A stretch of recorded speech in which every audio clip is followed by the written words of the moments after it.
Rodrigo, it's over to you. Thank you very much, David, and for the invitation, for the introduction. So, what I planned for today is that it's a quite well-organized chapter, isn't it? Christopher did a good job in kind of putting together the main ideas in different subtitles or subheaders that it maybe can help us progressively go with him in what he's trying to convey.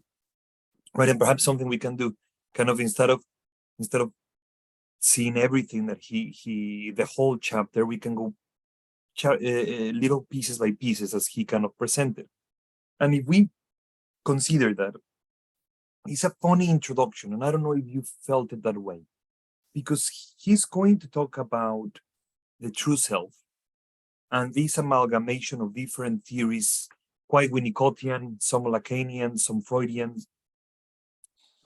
I will not say Planian, but that he's putting together in a really well-articulated way. I think that he managed to achieve quite clearly what he's conveyed, what it is the true self for him and how he envisioned it, where does he see the beginning, how does he understand the role of society, of the real world, of the mother, and so on. But he starts talking about the analytic setting. And I thought that is quite an interesting thing to do, because although it might feel unrelated, I think that he's trying to convey where is this coming from, right? Where are his ideas coming from? And he's talking about this singularity of what it is, the therapeutic or the psychoanalytic relationship. And it's an assumption of mine. I am not sure if this is the case. We will need to ask him. But I think that by talking about the uniqueness of the therapeutic or the analytic relationship, he's trying to convey where is all of this coming from. And he's trying to kind of bring forward this notion of what will be the role of the true self linked to the clinical work. Kind of, in my view, kind of saying this is a theoretical presentation that is completely linked and perhaps indivisible to the clinical work. This is not something that is perhaps using other scientific method to come to your understanding. This is about something that is happening in the analytic work, right? At least that is my understanding of why he makes that introduction. And then we go into something quite good, quite Winnicottian, right? And it's how he's going to take Winnicott's idea a bit further. And we start talking about this notion of an inheritance potential that is quite interesting. So he will position us into saying, and this is classic Christopher Bollas, you have this cinematic idea. So it's almost like if the human being is this person set behind and things are happening to them and they kind of are able to experience them or not, right? Like this dichotomy that he's saying. And this person in a cinematic way that is kind of perceiving things has the potential to exist, right? Has the potential to become something, depending on multiple factors. And he will start setting us that there is this potential that, and actually I prepared something quite interesting because I read in Spanish and in English, and it's a habit that I started doing it with Freud. And it's really good because Amor Rortur, that is the translators of Freud and of Christopher Bollas, they make a really just translation, but they are also quite poetic in a different way. And they translated something slightly different in Spanish on this topic. And that is quite interesting. When we're talking about this potential to be, in Spanish, the idea is retoño. The retoño means to sprout. That it immediately throws us to a kind of a metaphoric dynamic where we will have the inherent potential as if it were a seed. So it's not the plant yet, but it's something that can turn into something else, right? Then you have the true self, that is the idea of the plant, but a plant cannot exist by itself. Will need of multiple factors. will need of reality. That will be where the plant, where the seed is the soil, the water, the care. Will need a good enough holding, if you may. You need to take good care of your plants if you want them to blossom. And in a way, the blossom of the flower is a mixture of the environment, is a mixture of what this is, the seed is, isn't it? A flower cannot be something that was not in the seed. But at the same time, if the sunlight is coming in a particular horizon, the plant will move towards adapting, towards gathering that sunlight, right? And it's a little bit what Christopher Bollas started telling us. Being yourself, or this true self, is, among other things, a negotiation with the reality. He takes a bit further this idea of Winnicott. He took it in playing with reality. And in chapter 3, The Place Where We Live, Winnicott talks about the inside home and how if you have parents that are quite oppressive or different things, your true self will not come out, right? That can be an impingement in who you are. Equally, in chapter 2, the role of culture. Will culture accept your true self, your true potential? And quite important in chapter 1 is the classic one, that is a transitional object, this maneuver between tolerating dependency and independency to become, to give birth to who you are. So he's kind of saying this seed will be in an environment that, with the right characteristics, they have the potential to make that negotiation with the object that they are using. This would be the mother, with the mother generating an idiom, with the culture, that he puts it a line. We are going to use those objects, right? We use the objects to represent who we are. So without that culture, this seed, this potential to be, will not have the ways to explore, the ways of being, right? They need to be just like the desire in Freud, and how he talks a little bit with Lacan, can only exist hooked to an object.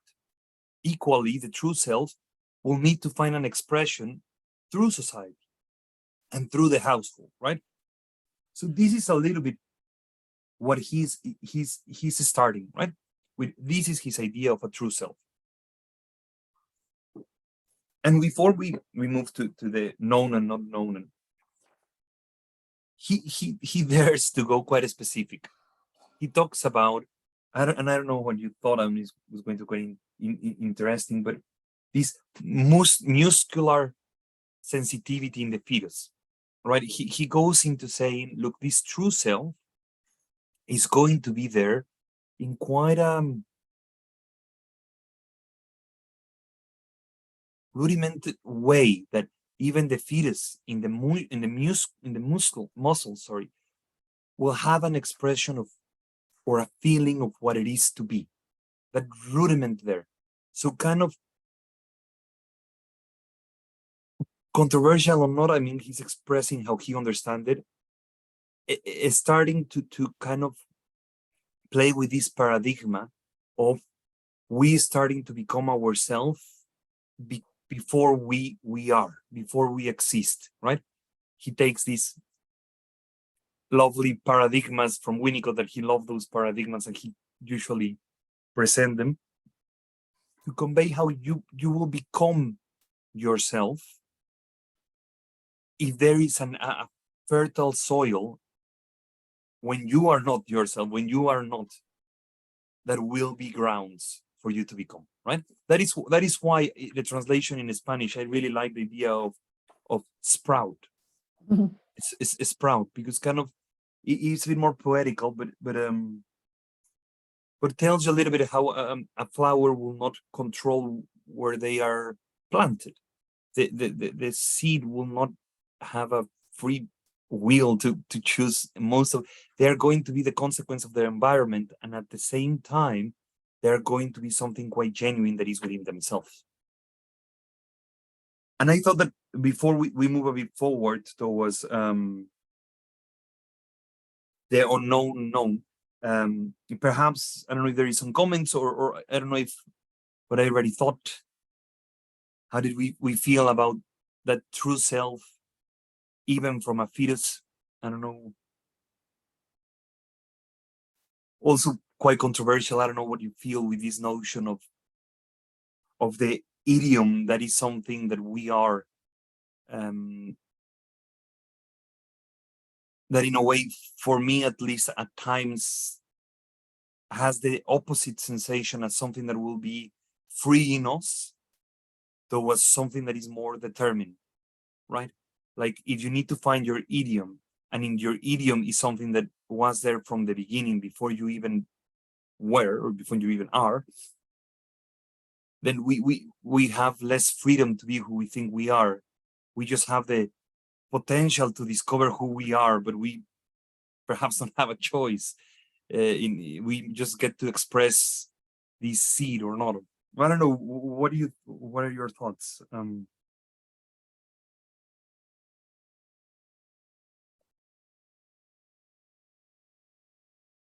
See, if you see what I mean, he says, your mother will, you have this seed, you start getting a sense of who you are even from fetus, and these will be expressed in the muscles in your body and in spontaneous gestures. And your mother can pick up those spontaneous gestures, recognize them, and therefore this either reverie, mirroring, there are many terms in psychoanalysis to convey it, right? But where I'm going with is that it doesn't sound as freeing when we were almost predetermined, and he's going to go later into it, to have those spontaneous gestures.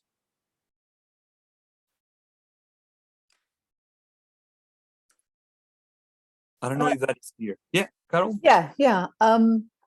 Yeah, what's coming to my mind is the birth of my son. I mean, just in a very ordinary way, that when he was first born, I mean, he was clearly a potential self. I was quite shocked, really. He was very different than I thought he was going to be.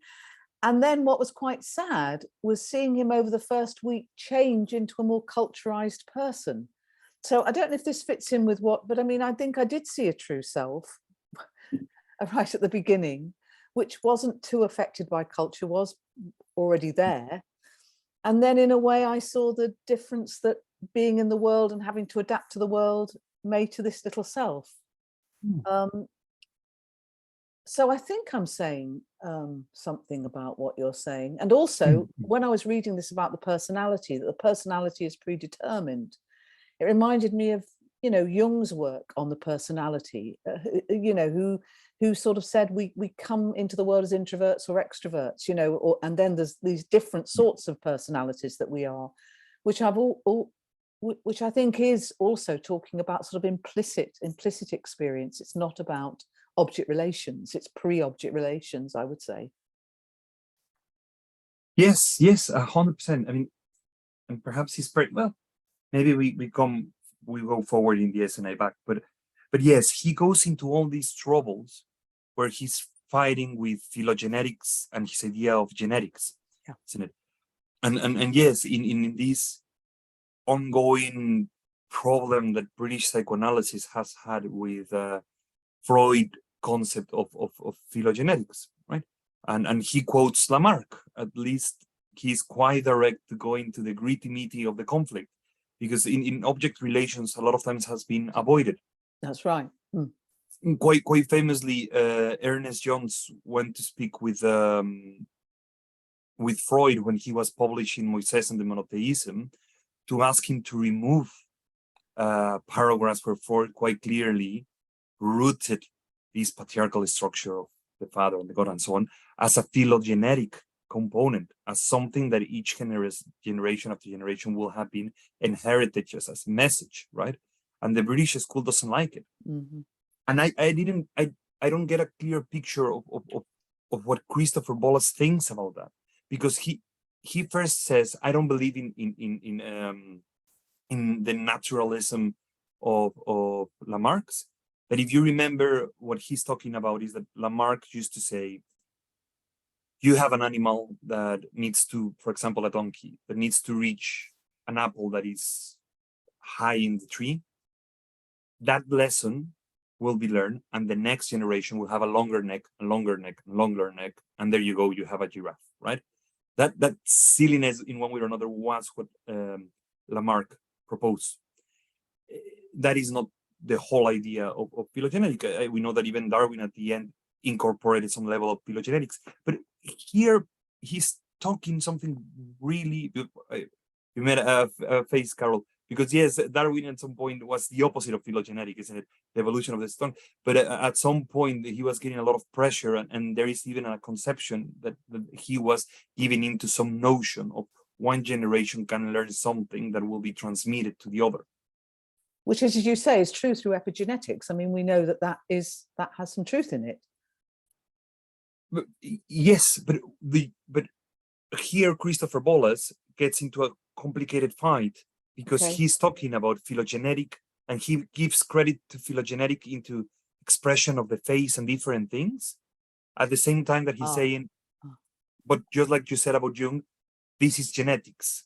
So anyway, Barbara, you wanted to jump in? Well, kind of going back to where your original question was coming from,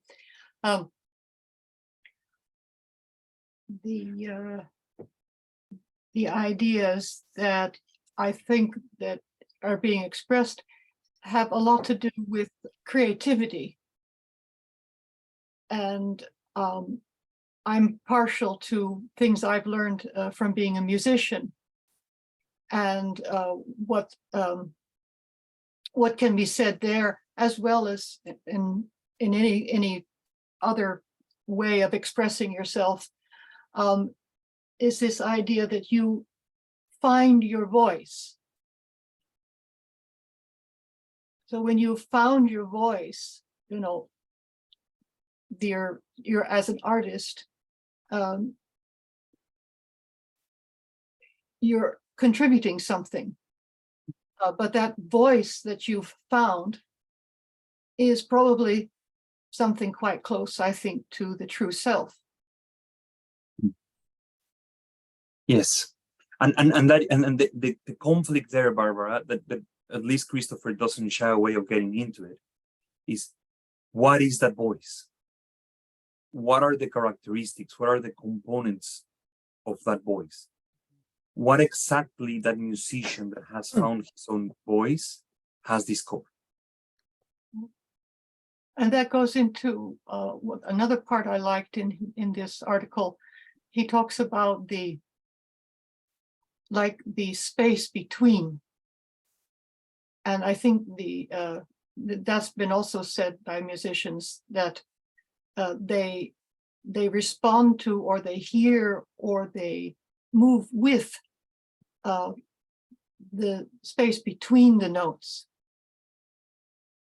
And so that could be another way of describing where the true self is coming from. Yes, the use of silence. Yes. That is in the absence of something that you can be truly with yourself. But for example, he mentions at some point, between quotes, my child has inherited features of his own ancestral family idiom. So this voice that we are finding, what he will call your own idiom, your own narrative, your own way of expressing this seed, of giving the means for expression, right? The ways of turning this seed into something translatable. What is in the heart of it is this ancestral family idiom, the genetic history.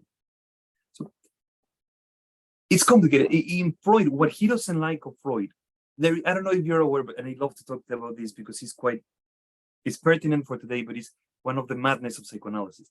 I don't know if you're aware that there was an idea that Freud was going to write more papers in metapsychology. You know, we have on narcissism, driven by melancholy, the unconscious, and so on, that Freud initially had planned to write 10.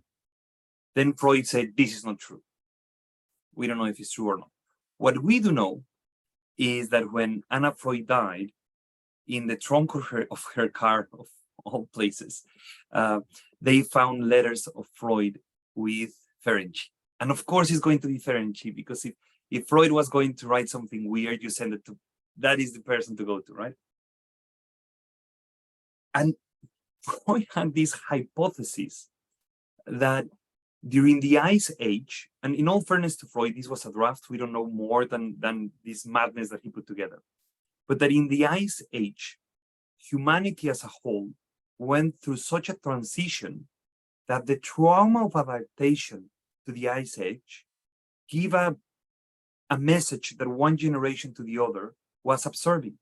So he was trying to make a link that even if you were gay, could have been with this adaptation that was taking place by the Homo sapiens sapiens 10,000 years ago, adapting to the environment, that neurosis could have a link to this. So it's this extreme way of saying 10,000 years ago, the whole world went through this thing, and the lessons learned and the way we adapt have been transmitted from one generation to the other in one way or another. Now, Freud didn't publish this, so it ends nothingness, but in Totem and Taboo, he clearly presents, and Christopher Bollas talk about disagreeing, the primordial father. This idea that the Homo sapiens sapiens went to a process where they learn not to kill the father and not to have sex with specific people that will be incest. And this message, this experience learned, has been transmitted from one generation to the other all over the world, the globe, what he will talk, develop as part of the Oedipus complex and so on. But then, is that a little bit the idea? That what we are talking about, who we are and what we are discovering, this idiom, this seed, is this ripoff of a collective unconscious that psychoanalysis in the British school and in Freud didn't want to join into Jungian approach and pay copyrights, perhaps. I'm not sure, but it kind of, it hints us into where this uniqueness can be. Or I don't know if you felt it a bit different, or if someone had a different sense of what these idioms were.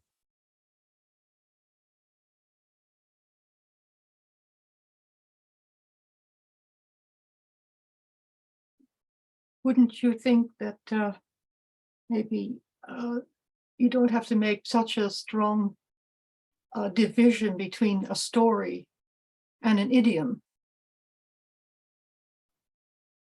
So, for example, what you have, I'm partial to something I've said on this group another time from Roland Barthes.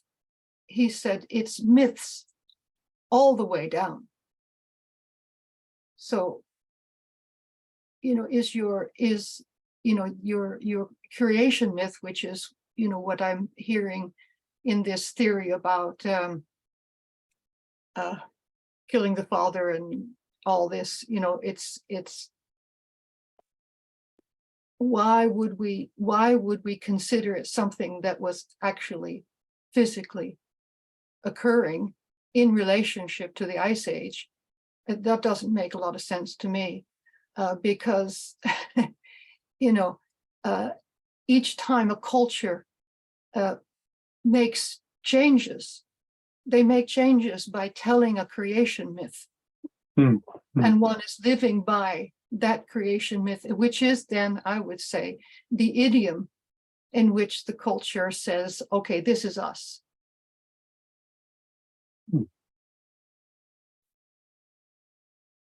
Jung said that Freud discovered one archetype, which was Oedipus, right? And that he got stuck on that, and that there are many archetypes and not just the one. So I don't know whether what happens, because the gods die, right? Archetypes fade. So if you're just stuck with the one, Oedipus, then gradually it's going to lose its power and fade. And then what are you left with?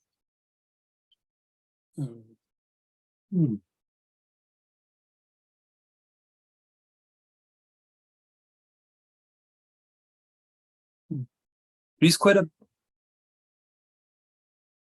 profound way of defining what it is, and different to Winnicott, a true self. Because then, if we follow this idea that Barbara and David are saying, then finding the true self is not just linked to the use of an object, and you being able to enjoy the object and finding yourself. I'm horrible pronouncing French, but when he goes Lacan and the idea of pleasure and so on. But it's also finding this collectiveness within you.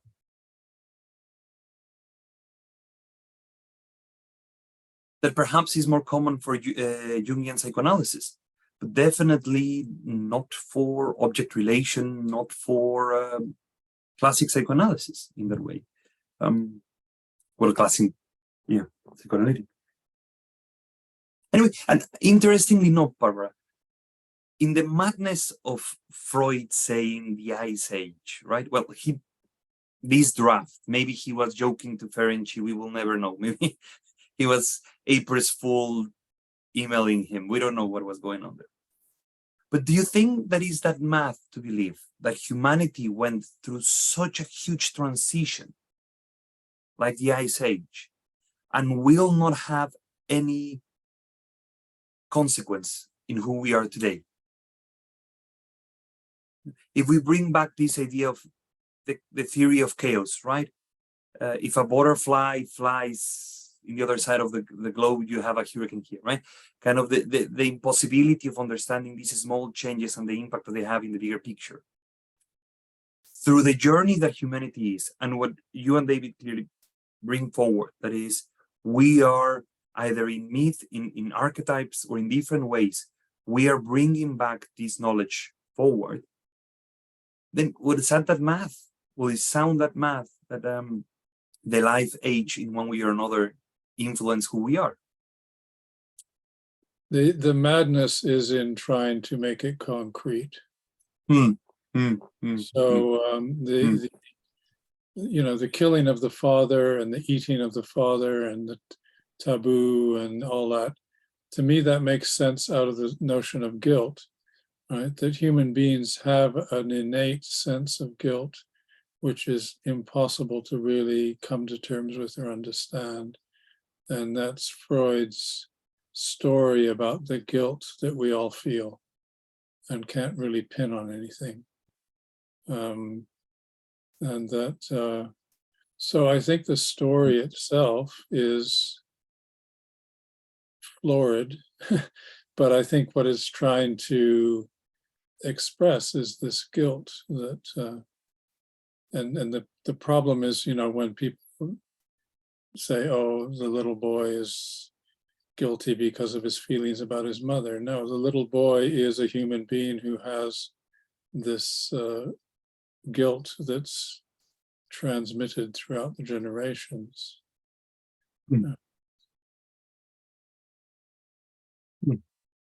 I would definitely agree with that. The madness is of Freud saying this trait of personality, this part of who you are, has to do with this point in yes, that was the man. But that in one way or another, perhaps that is part of who we are, and we might never be able to trace how or what exactly is a different point, isn't it? Yeah. Well, don't you think that you have to be more generous about that, because Freud was speculating in the realm of metaphysics, and he's attempting to think about the universality of a collective subject or mind, he uses, phylogenetic framework, whereas it's still what would fall into a Jungian notion of the collective unconscious in many ways, because it's going back to origins. And it's also, again, dealing with the notion of universals. So is it so far-fetched to speculate about how we would have evolved from archaic, human processes to who we are today? Is it that far-fetched to think that, imagine, life during the Ice Age? I mean, it would be hell. It would be horribly traumatic. You'd be lucky to survive to a teenager's years. So how would that impact upon the birth of Homo sapiens, so to speak? So I mean, people do this in evolutionary psychology and biology all the time. The thing is, we just have different models for it. But to bring it back to your earlier discussion about the true self, that I think there's problems with that word true and false. It goes back to Plato's notion of the correctness of something. But if we were to interpret it more in the notion of a process of becoming, that of course an infant is going to have a very underdeveloped potentia, but it can become actual in its environment, meaning getting back to the fetal environment. You've already got the fetus is if it could even be aware of itself as a sentient being. I mean, a pre-reflective consciousness, so to speak. But it's sentient. And so that notion of a sense that we are is certainly different than the notion of a self. That is a higher conceptual achievement. And then again, how do we differentiate out from the environment here? I mean, the infant, when the infant's born, does it even differentiate itself out from, let's say, the maternal environment right away, or is it an undifferentiated unity? So it takes the world as a whole, and then it has to start to divide it into, divisions and separateness of identity and differences, and then reintegrations. It's a very complex, I think, unfolding of psychic organization. So the issue about determinism and freedom or predetermined and things like these are nuanced discussions that we need to have, not just binaries, because they both could be operative at the same time at various levels and in different dialectical arrangements. Sorry for the rant. Not at all. No. And on that note, what I understood of Christopher Bollas about the notion of self is that if we go back to what you were saying about this fetus, and we go back to a sentient being, and we use his metaphor, and his metaphor is just imagery that he's presenting about the cinematic, right? So you are a sentient being, but it's almost a differentiation between feeling, sentient, and being. So there is a feeling that you could have the potential to realize that you are perceiving or not, right? that I think that is what can evolve from this. And he makes a link with the use of an object and with silences and so on. The idea that you can have that step back moment where you can say, this is happening to me, this feeling, this sensation to my body, to the confusion of being one with the world, with merging with all of that. And then that me, or whatever rudiments, call it self, call it whatever, can relate with an object in a way that the purpose of relating with the object is the enjoyment of the object, not the possession. And that is the link that he makes with Lacan, right? Not the possession of the object. So you don't engage with, and this is how I understand it, I might be wrong, but you don't engage with the breast just to be fed, just for the food, but also because you, this person behind the screen, whatever, is enjoying the moment of being with that object. You are giving that breast to yourself, so to speak.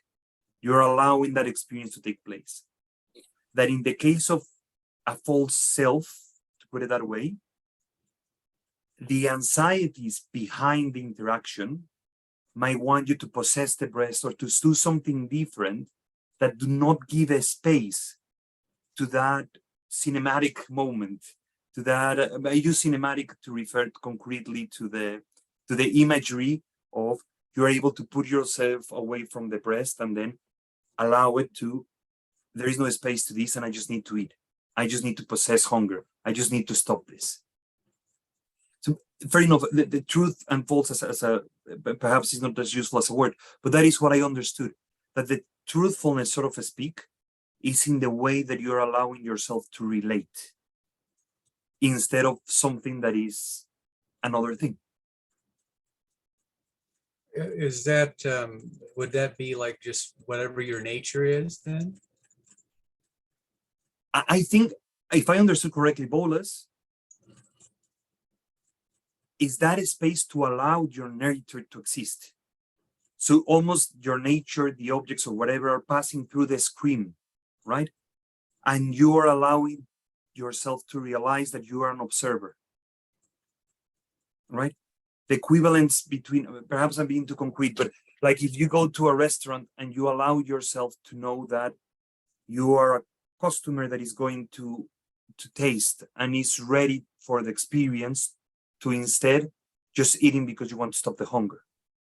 In the first one, you existed as a person that has awareness of their own existence and of the interaction with the other and is able to feel it. In the other, you are governed by the desperation of the instinct or whatever, but you might not even exist per se. Hunger exists, but the person eating might not be represented in the mind.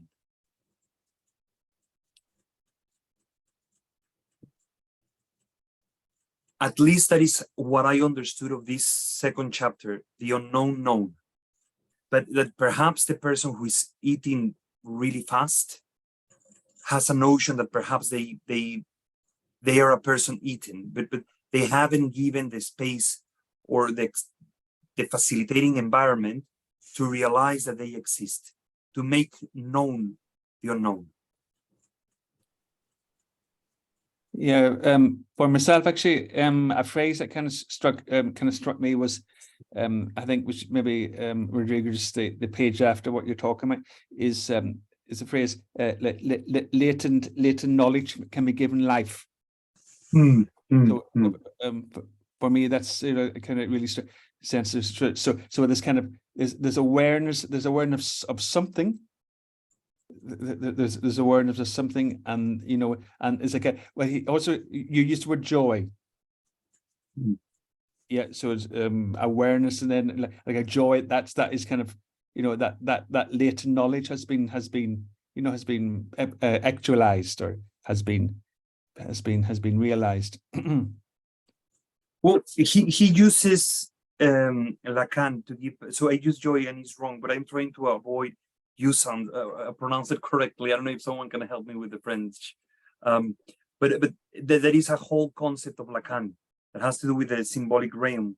That is the jouissance. Am I pronouncing it correct? jouissance. jouissance. So it is not only, it's not only the pleasure, but it's kind of more profound, isn't it? It's allowing that existence of you and the object in a moment of defined pleasure, right?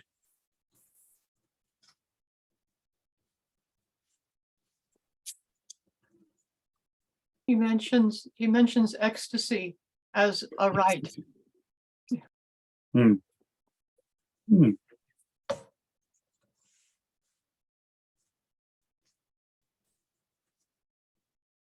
Well, and should we go to the next step that is a bit more digestible, because I guess that we move into the moment that he's, what can we do with all of that and how everything will blossom, sort of a speak.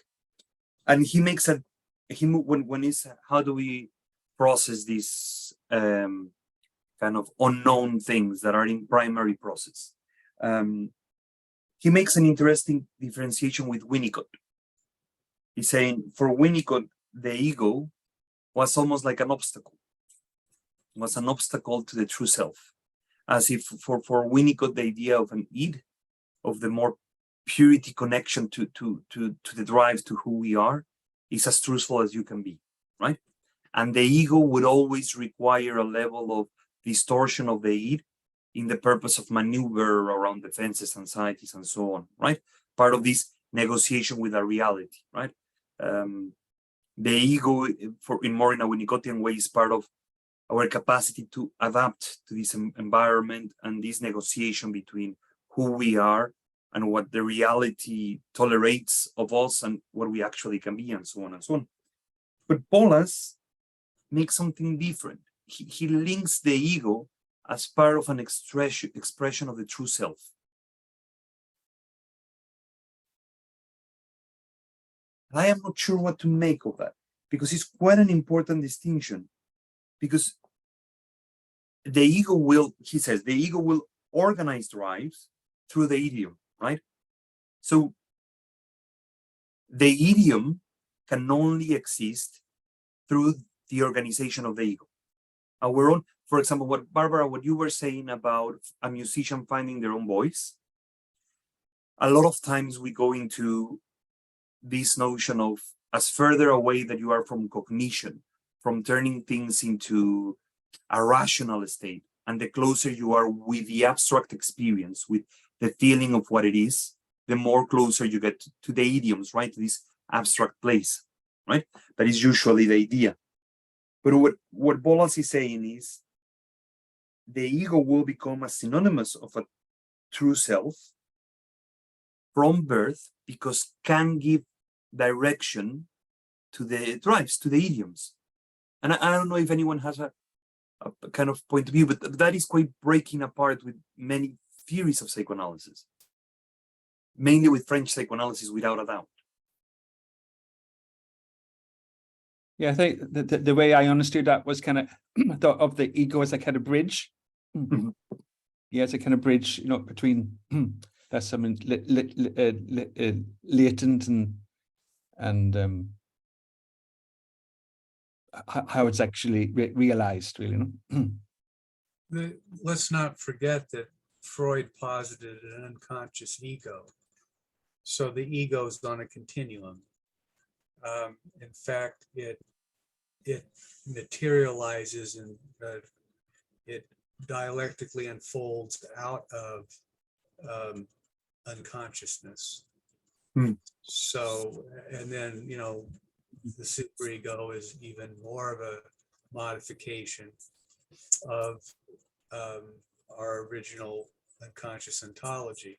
So if Bollas is you know, I'm assuming he's in line with that the ego doesn't exist as a separate entity from, you know, the tripartite system. So they're interconnected, and it makes sense. I mean, like you couldn't have a proper sense of self without an ego. You wouldn't have the apparatus to experience the world in any sensual way without an ego. Even if I agree with you. And the change is from saying the ego is a tool that we use to adapt and to defend, but the expression of the drive is the most truthful element, right? So the drive in their purest form is closer to who we are, right? This whole idea of le petit meurtre, the idea of gratifying your drives to the purest version will be almost closer to that, right? To something that Hawaiian, and I think you're saying similar thing, John. Correct me if I'm wrong, but I think you're right that the movement of Bollas is saying we cannot be dividing these things. We cannot be dividing the seed from the soil, because then it will not exist. It's absurd to be keeping this drive as a purity existent when it will require for their blossom, their existence, an ego. And it's a little bit what I got from that is similar to this idea of negotiation. You need the seed need to negotiate with the soil. The individual, the true self, needs to negotiate with the family, needs to negotiate with primitive anxieties of separation and individuality, needs to negotiate with society. And the true self in itself is the consequence of these negotiations. But without it, only the drive is nothing. It's like separating oxygen and thinking I don't know, that you still have air, right? Like you need these two components to formulate the true nature of the self. Well, that is what I understood. That is similar to, I feel that is what you're saying, John, isn't it? In a way. Well, these are, deep questions here. So, yeah, I would definitely agree that, we can't jettison any notion of the fact that we're embodied. So our drives are part of who we are. Is the drive or ego, instinct in and of itself, who is our true self, or is it just a substrate of desire? And we have a plethora of competing desires that the ego has to then choose from. And we also don't want to forget the fact that for Freud, the notion of the trieb is also object seeking, and hence you have to have an ego in order to fulfill the aim of the drive. So so to go to your point, you really can't separate these entities out. They are more like a relational interaction with one another. Is that what you would say?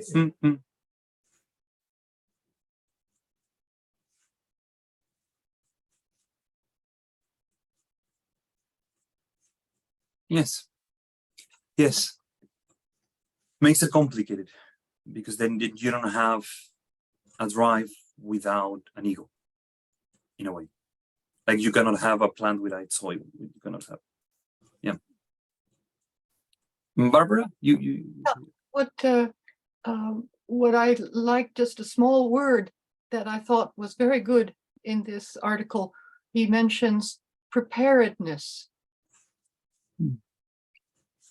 So that none of these things are happening without being somehow prepared, is how I read Bollas.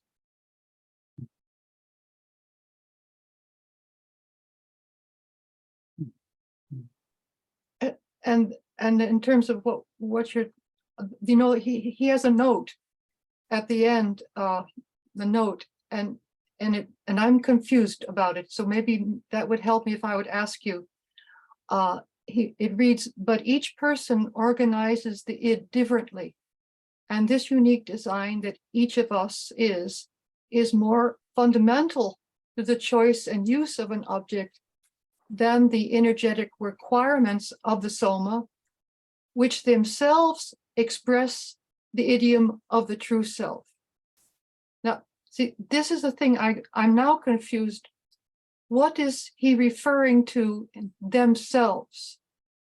Is it the themselves, is it the energetic requirements express the idiom of the true self? Or unique design expresses the idiom of the true self? That's, I would like very much to have a little help with that. Yeah, here is it.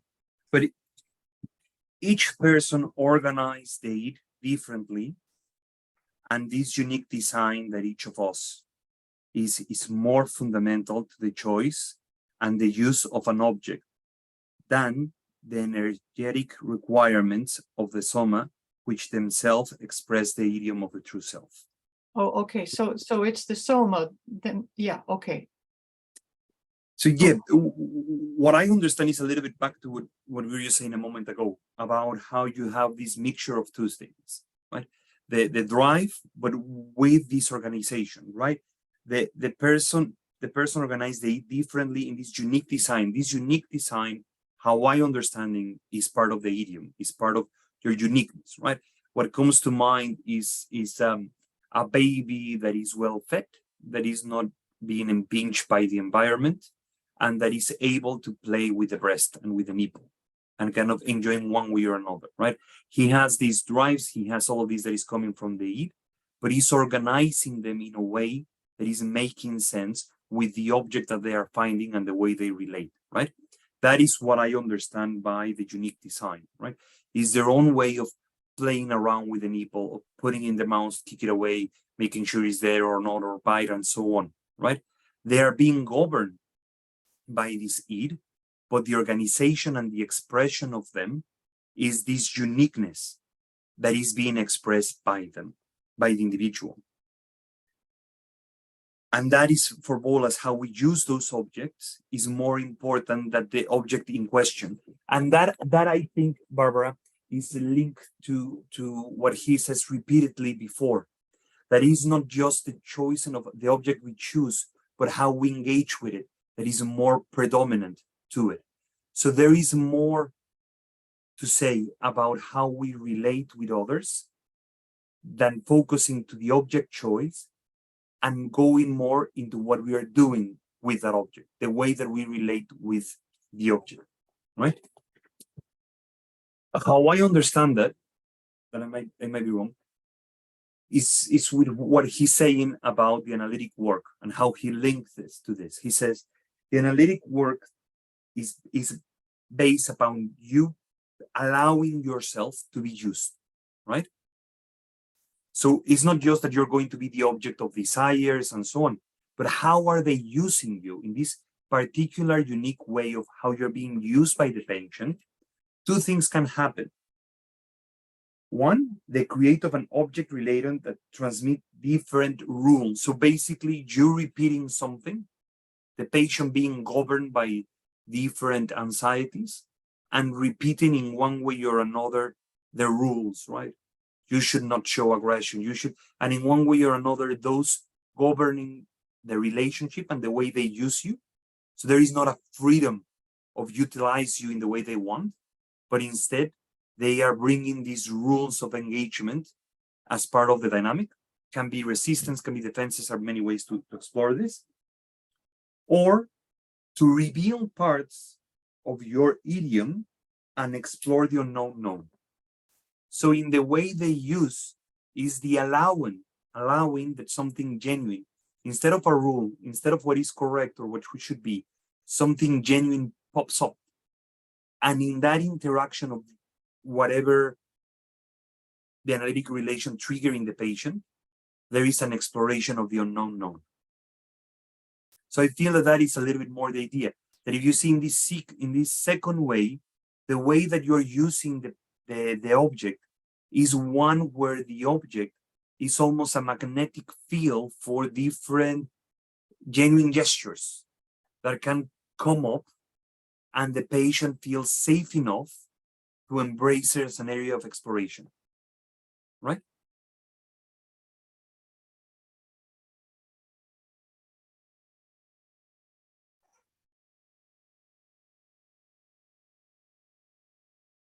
What comes to mind is this dichotomy between a patient that arrives and start telling you their day-to-day experience, where they have gone through and so on. And there is a level of tension in the session. There is a level of a task almost that is quite implicit. The session is being filled by things that are happening, by things that the patient wants to understand. That is what I mean by task, by things that they need to solve, and so on, problems, neurotic behavior, so on and so on. Compared to what he's saying, when you have a session where there can be silence, there can be space, and he says, the patient might say, oh, I had a dream, but I don't remember the dream. And there is a genuine expression of that moment of someone saying, I am in this cinema, and I remember that there was a movie passing by, that it would be the dream in this metaphor, and I don't remember. But they're inviting you to that experience of what it is to be that person experiencing life. And from that can something genuine or spontaneous come about, right? Makes me think, for example, a patient in psychoanalysis for many years, 4 times a week, really struggle with aggression. At some point, out of my own shortcomings, I attacked her. It came across as an interpretation, but I attacked her. Basically, we were both going through something really difficult in our lives. And as a coincidence, was the same thing. And her thing came to a positive resolution, and mine didn't. So I was grieving that. I told her, perhaps you're unable to be happy that this thing, whatever the thing was solved. Because she was being negative, right? And obviously I attack her. It happens to all of us. It was not an interpretation. It was just, yeah. She replied to me in the most genuine way. What comes to mind is that your breath stinks. And I said, you're letting me know that I am talking, and I pause, but we both know that I meant S-H-I-T, right? And it was quite genuine, but was an expression of anger that didn't have the whole anxiety of, if I attack you, will you leave me? Will you not love me? And all this type of neurosis. Was just a genuine way of, you are just talking black, right? And I get to experience a side of my patient that through years I haven't experienced before. She has been angry before, right? You're going through a break and they say, I had a dream that I caught you. But it felt different. It felt more elaborated. It felt more rational. It felt that she was expressing the anger that she thought that I was going to tolerate. But she was not letting herself be angry. She was expressing an angry feeling that in this relationship, in the rules of engagement, I will be able to tolerate, right? And she gets a sense that that part of the work is to tolerate anger, so she can bring fantasies, she can bring different things, and it's fine. But in this time, it was just pure, straightforward, and anger, an unneurotic anger, because it didn't have this whole connotation of, will you leave me, will you not care? But it was just quite straightforward, and it sounded more genuine. She had quite an envious mother, and being angry was never a possibility.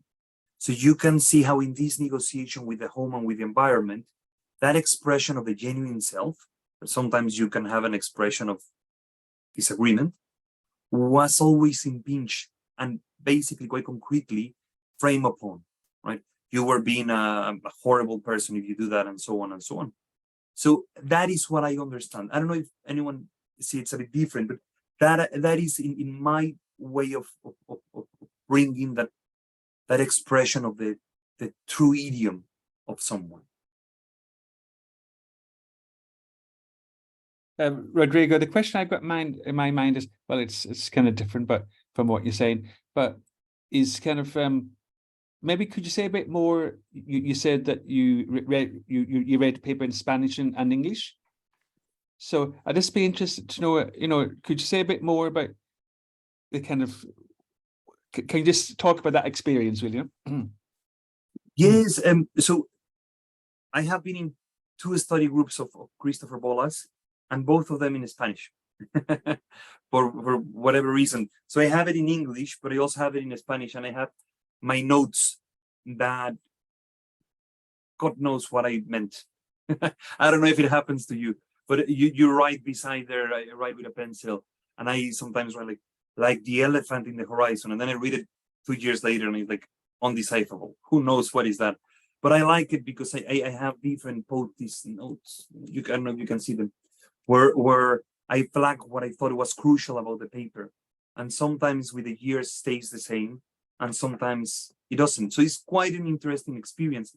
What I like about this is that Amorortur, that is a beautiful editorial, takes a bit of liberty in what they feel is the expression of the author. And in Freud, you have triads, you have different ones. The best by far is Amorortur. And here he took different liberties when he talks about primary fantasy, for example, when he talks about derivados of the true self, derivatives of the true selves. They change the words always to sprouts of the true selves. So these different expressions that are more allowed in Spanish. If you see in English, if you use the term sprouts of the true self, we'll be using wrongly the word sprouts, because you're not talking about a plant, you should be using derivative. It will be more correct. But he takes that liberty to bring that that expression of something else, right? It's interesting. To be honest with you, it is quite loyal to the paper, and is in when you read Freud, it's also quite loyal to the paper. It's just when you become quite pedantic and you go to the gritty-meaty that it is quite useful. So, for example, when you're reading on narcissism or introduction of narcissism, and you get a bit in Spanish, you can put, are you introducing narcissism to the Freudian theory? Or are you introducing the reader to narcissism? And that small differentiation can make that you read the book, that metapsychological paper completely differently. Because if Freud is introducing narcissism into the already existing theory, he's doing something. If Freud is introducing the reader into the concept of narcissism, he's doing something completely different. So in those moments, seeing the translation is a bit more rich. Yeah. I don't know if that helped, but it is quite an interesting task, and more when the author, because Freud read some of the, I don't know if you remember, Freud was a massive geek, and he had even a club for speaking Spanish with a friend when he was 14, and they wrote letters in Spanish with quotes to each other. And he did overlook the translation of some of his work to Spanish. So that is quite interesting, because he overlooked some of his translation to English and also to Spanish. So the fact that the same idea is expressed in different ways, but according to the same author, is quite rich. It's quite, yeah.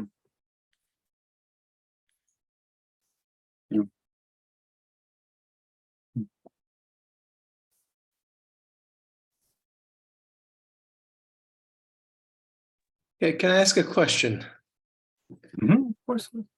Yeah, I find this all very, very interesting. I am not an expert on any of these different areas, so these questions may come off as not being so to the point, but I will nevertheless ask them. Actually, I have 2.5 questions. The first part of the question is, this idea of this true self seems very compelling to me, that clearly there are constraints, that people are not fundamentally the exact same as each other.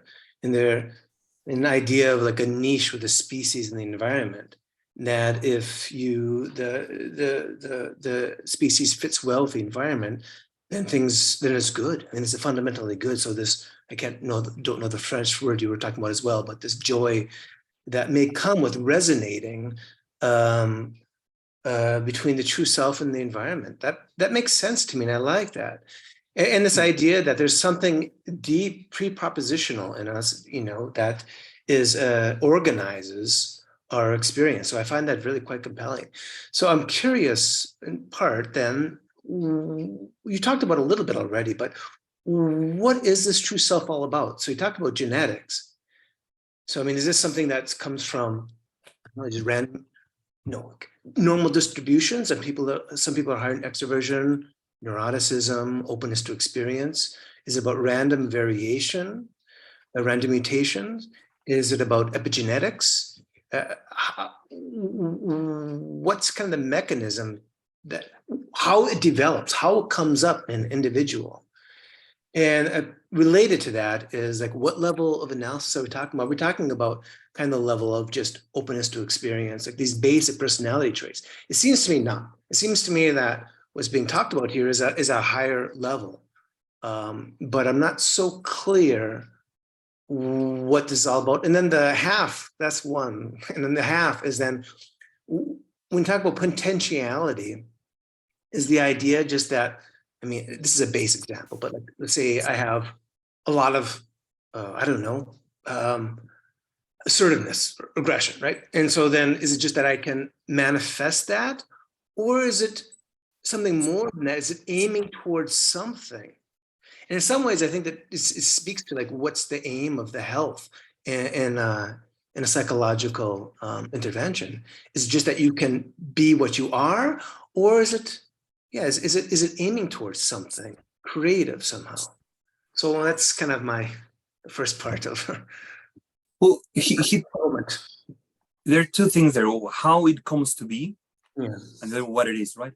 In how it comes to be, whatever this is, either phylogenetic, genetics, whatever it is, how it comes to be, he set a precedent that, just like Melanie Klein, he says there is some sort of prototype of seeking.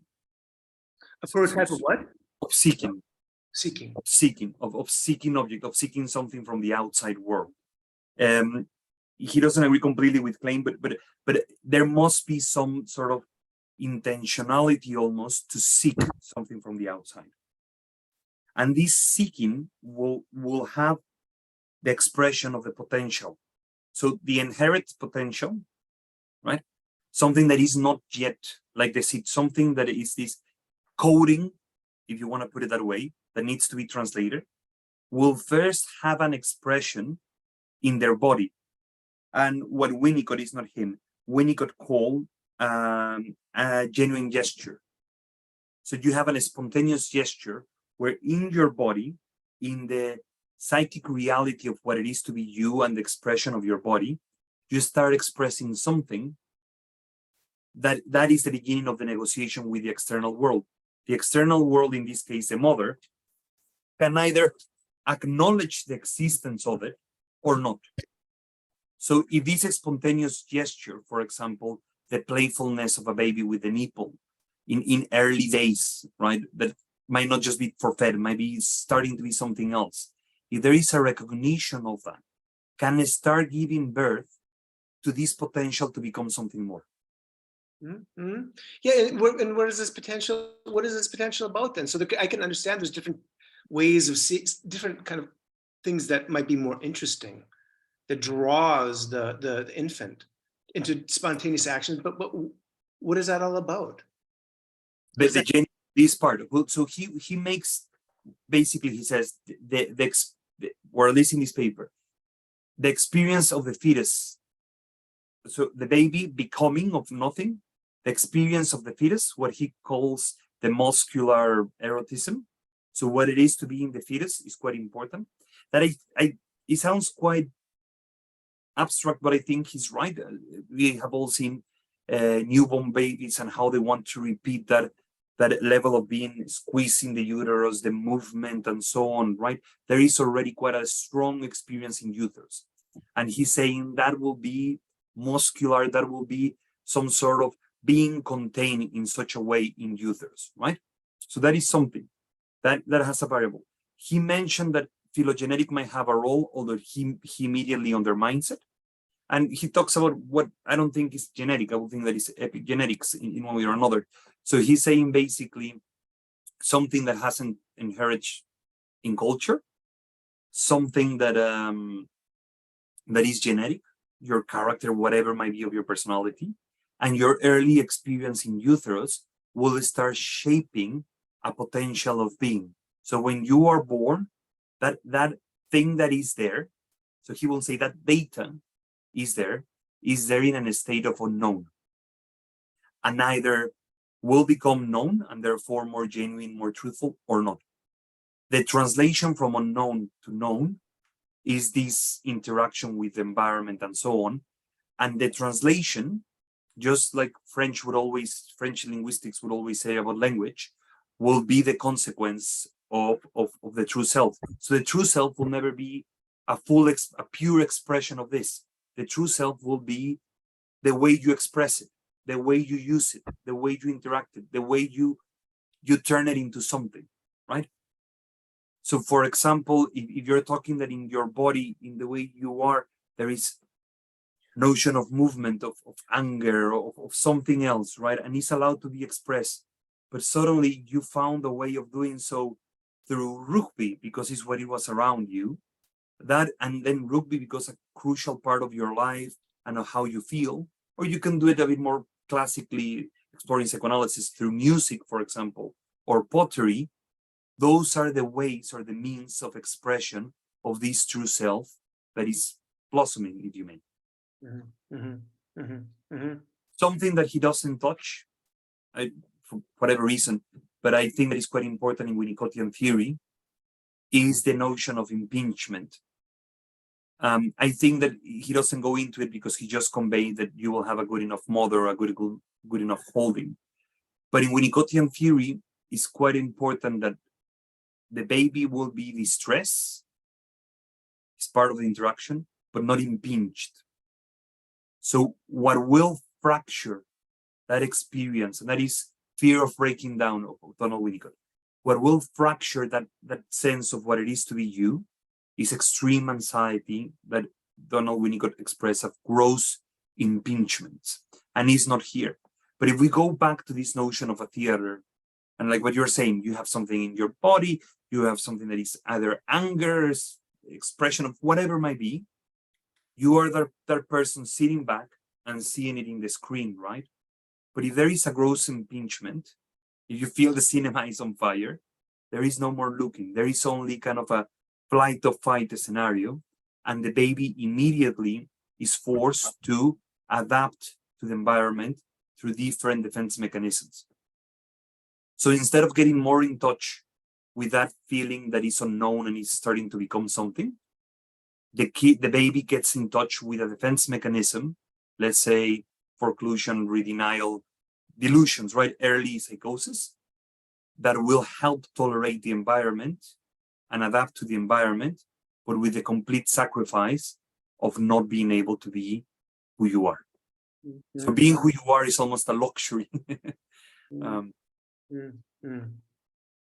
But I think it's important to remember, that Winnicott says the true self is incognito.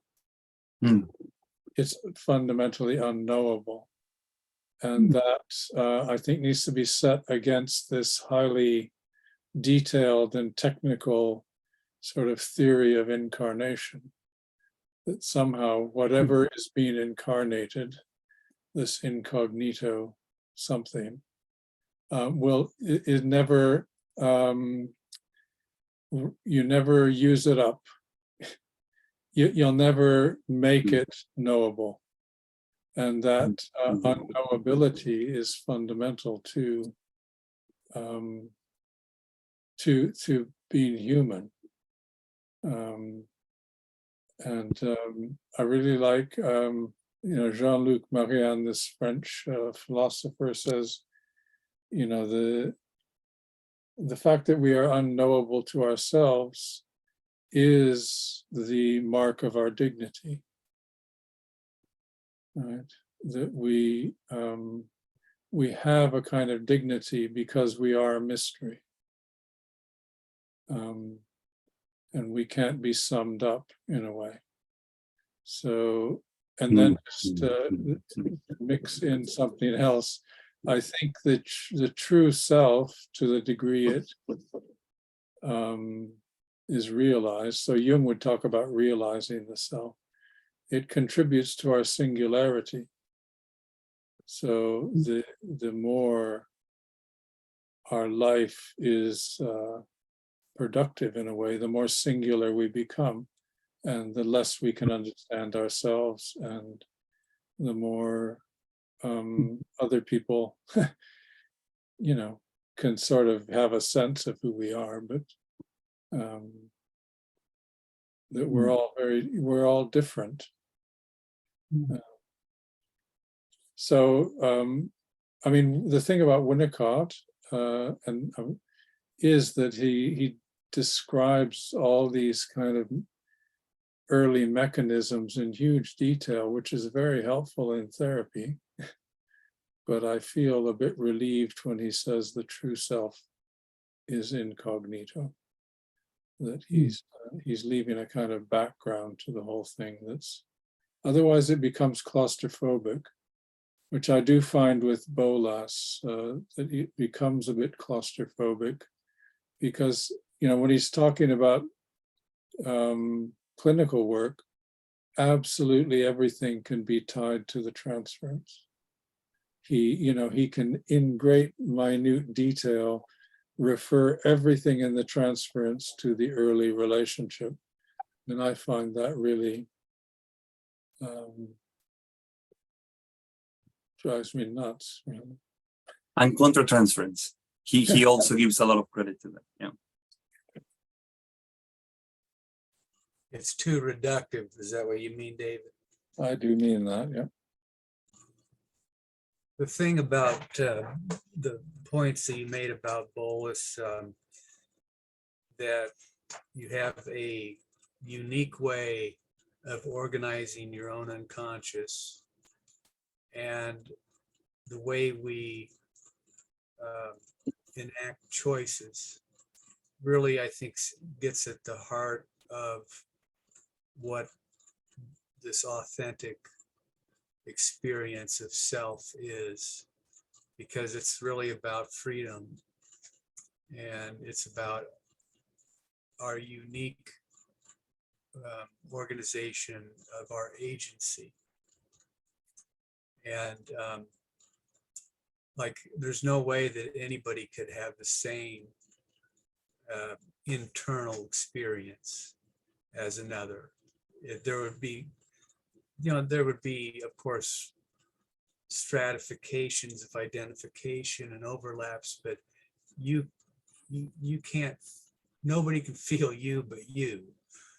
And so that is interesting in itself, that there's kind of a built-in novelty to human life and experience. Now, what might beg the question here is, if one is spontaneous and acts in accord with their inner nature, their true self, so to speak, what happens if you're an asshole? I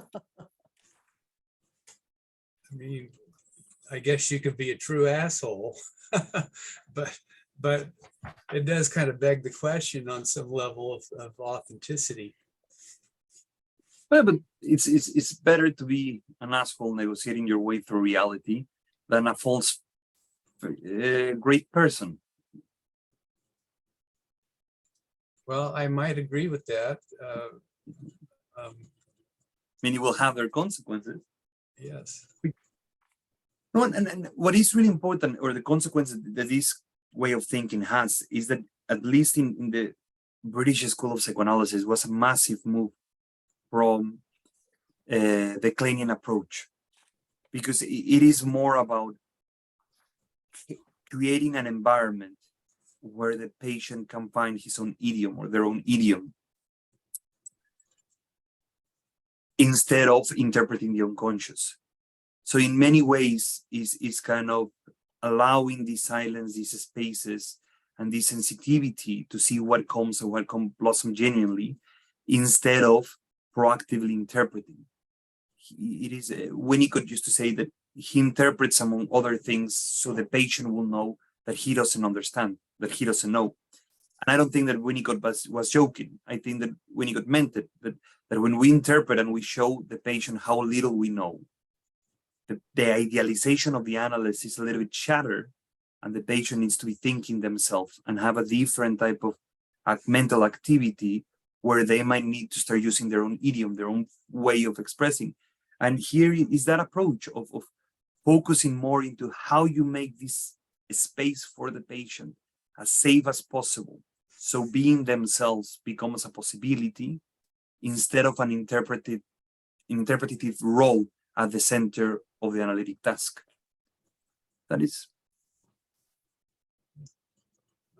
Nicely put.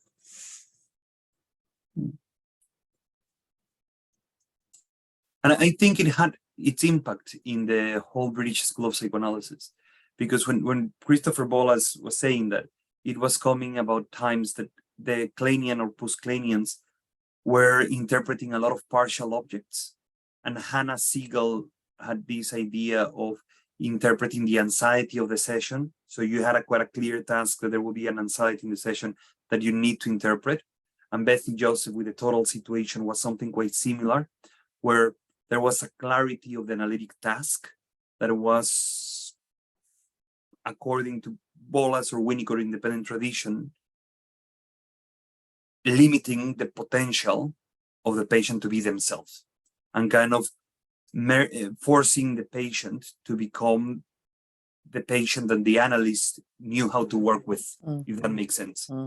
So now you need to tolerate that you don't know how to work with this patient, and your technique, doesn't matter how many years you have, you need to bring it back to the basics to discover how to work with this patient, instead of already have these predetermined actions that will be beneficial for the patient.